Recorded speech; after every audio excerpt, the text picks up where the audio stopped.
Evdə qılmayın deyiblər bayram namazını. Müstəhəb namazdır. Amma deyiblər gedin məsciddə adamlarla, cəmaatla qılın. Təşviq edirlər bizi. Çox təkid oldu. Vacib namaz deyil, sırf rəhmət üçün gedəsən bayram namazına. Çox təkid olunan, çox savablı, fəzilətli, gözəl bir namazdır. Əleyhissalam qiyamət gününü oxşadır Fitr bayramı gününü. Bir evdən çıxıb məscidə namaza gəlməyi, qəbirdən qalxıb məhşərə gəlməyin kimi təsəvvür elə. Evdən çıxanda bu fikirlə çıx.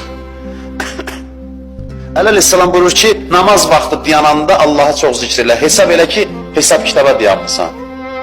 Qiyamət Allah'ın huzurunda ki dayanacaqsan, namazda dayandığın zamanı elə bir zaman hesab elə. Çox təsirli olar insan bu ruhiyyə ilə sabah bayram namazına gəlsən.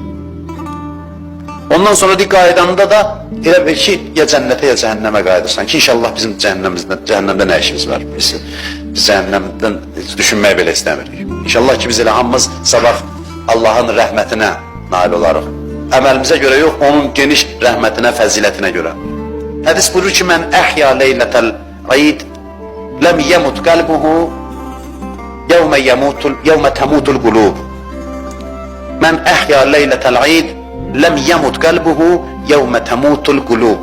Buyurur ki, kim bu gecəni əhya saxlasa, qəlblər ölən gün, ürəklər, yəni qiyamət günü qəlblər öləcəklər, onun qəlbi ölməz.